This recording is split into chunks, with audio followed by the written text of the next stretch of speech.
Okay, we need to talk about Pokemon. I wanna be the very best. Wait, I should stop that before I get a copyright strike from Nintendo. And that's not the Pokemon that I wanted to talk about. It's this Pokemon.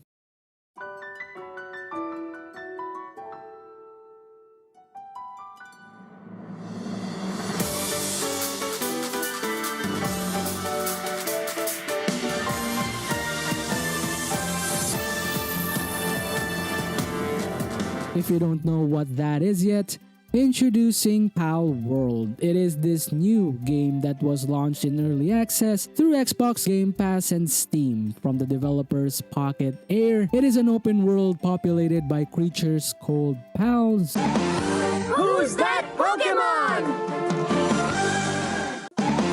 It's Sorry Nintendo, I won't use any of your stuff anymore, so please don't sue me. I'm in danger! Anyway, this game has gone crazy since its early access launch and has reached over 1 million concurrent players on Steam and has sold over 5 million copies in just 3 days. Again, it's only in Game Pass in early access. So why? Why is this game blew up just like it did? I've compiled 5 best reasons for you to why this game is an absolute hit and why you should be playing it right now. And before you ask why only 5 reasons, it's just 10 reasons would be too much work for me, and it's in early access, so other game mechanics and features aren't disclosed to the media or anyone yet, so there you go. The concept of Palworld is just really simple. You have an open world populated with creatures. You catch those creatures, fight using those creatures, and collect as much of those as you can. It is the same concept Nintendo has been exploiting for years now, especially with their most beloved IP, and was a really solid foundation over the years. Even the latest iteration of the game, it still has the same concept and loop with just better graphics and more bugs.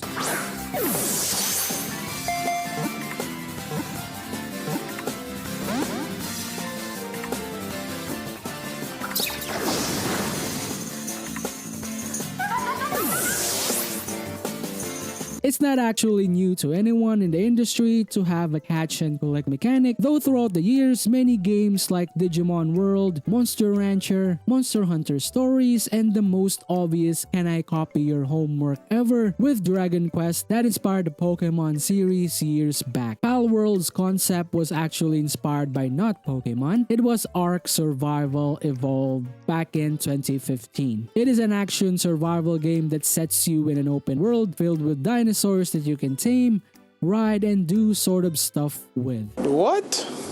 With that in mind, the developers started to make the game, but it turned out super close to Pokemon that it looked like almost the same as the actual creatures in the game. I mean, look at that. If that's not Electabuzz with a minigun, then I don't know what is. Even though it has clear inspirations from Zelda Breath of the Wild, with all those mechanics like stamina bar, climbing, art, swimming, movement, aesthetic, and overall feel of the game. Even the freaking glider is exactly the same as Zelda, adding the Pokemon aspect to the Pokeballs, Pokedex, skills for your pals, sprinkle in that Fortnite magic with the gunplay, basic base building, gun movement, resource farming, etc. And you basically have the holy trinity of what the gaming market needs right now.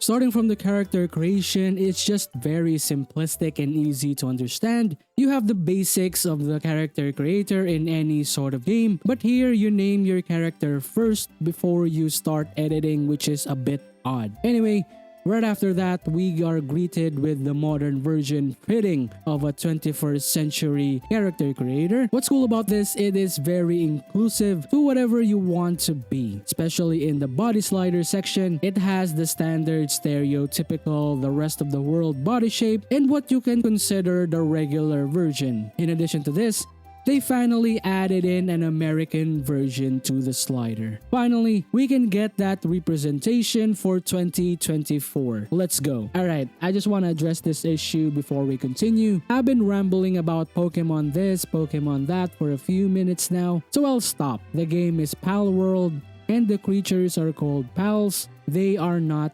Pokemon. It's that Moltres? Oh, it's Moltres, dude. This is Merip, right? Hey, that's Eevee. Yeah, Pikachu. It looks like the evolved version of like, you know, the Chikorita.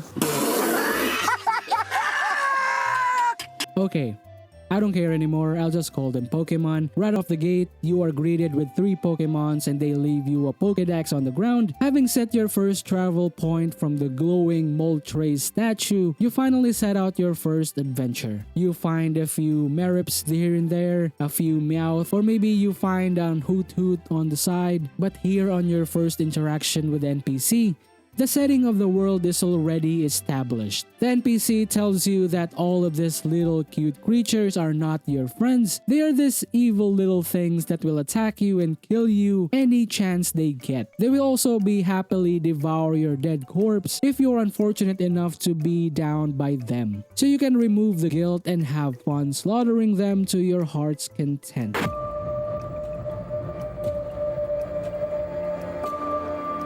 Creatures and its inhabitants are the ones that makes the world alive. You go to the forest, you find the forest creatures. You go to the shores, you find water creatures, so on and so forth. The ecosystem and the aesthetic of the world is what sells you the premise of you see that creature, you can catch that, and make that your slave. Oh, did I forget to mention that all of the creatures that you catch becomes your slaves? It's not like this anime Pokemon that when you catch a creature, it becomes your best friend and you take care of it. It doesn't work like that in this game. You take it, you exploit it, just like real slavery in real life. And you will be needing those pals in order for you to progress. You need them to unlock certain skills and catch as much variation of Pokemon as you can in order for you to get the really good stuff. This game is branded as the Pokemon with guns, so most creatures have the same Pokemon-like abilities, but also have skills that exploit the elements of those Pokemon. For example, using a Vulpix as a flamethrower, a Pansage that uses a rifle to shoot down its enemies, or a freaking Electabuzz that carries a minigun around, etc. Adding that to your character's abilities to use guns or any arsenal to your favor, which makes the gameplay chaotic fun.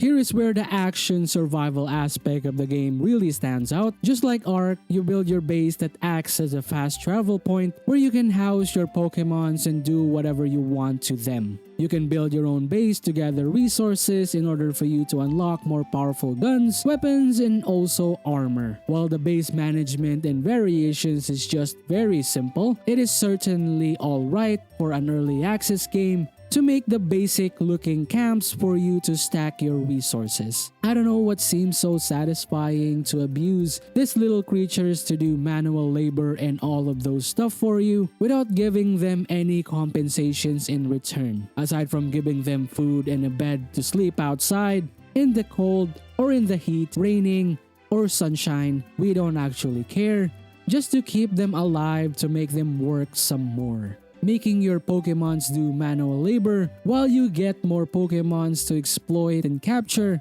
is just therapy. In order for you to be successful in the game, you need to be the perfect taskmaster or slave driver for your Pokemons, getting them properly in line and in the production floor. And whenever you see a creature slacking or not working their asses off, you can just eliminate them and feed the remains to the other Pokemons. It really gives the vibe of Cult of the Lamb for some reason, which gives me chills.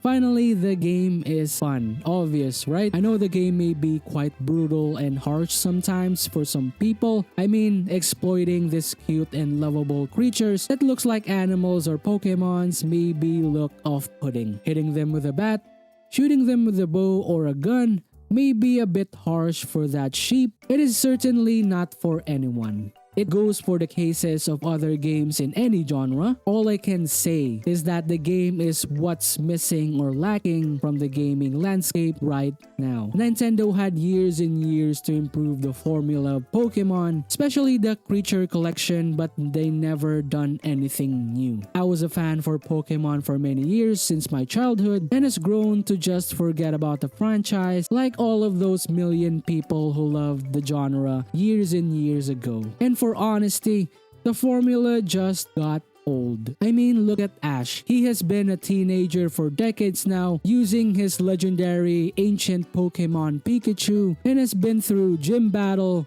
character arcs, and villains. He can be the literal demon king of the Pokemon universe for all I care, while the world needed a fun Pokemon game that is both interactive and addicting. It may took a lot of inspirations and ideas from Breath of the Wild, Fortnite, Pokemon, Arc, but it's not something new. As every great game was inspired and improved from other games, it also applies to Palworld. Maybe it's a copy of this and that, but that doesn't matter because in the end of the day, no one cares about controversy, but oh man, this game is so addictingly fun. Anyway, Palworld is here to stay, to scratch the need from the masses, and it shows.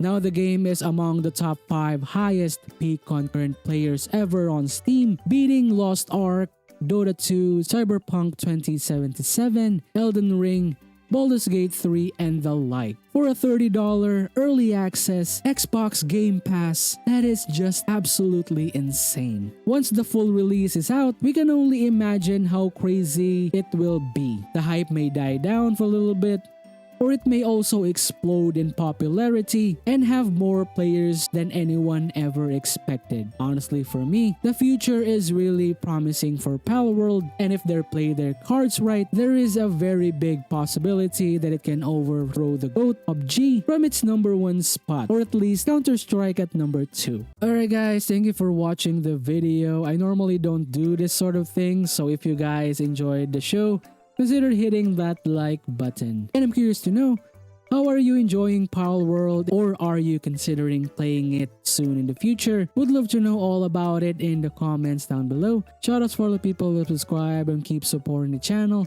I really appreciate you guys for all of the amazing support. And for all the people who haven't subscribed yet, I hope I earn the subscriptions in the future.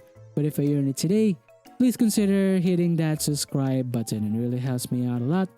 And if you want to support me directly, please consider joining our D20 Rollers Club by hitting that join button, or maybe Patreon. Finally, that's it for me. Hope to see you soon on the next Master Box Show. Peace out. Bye guys.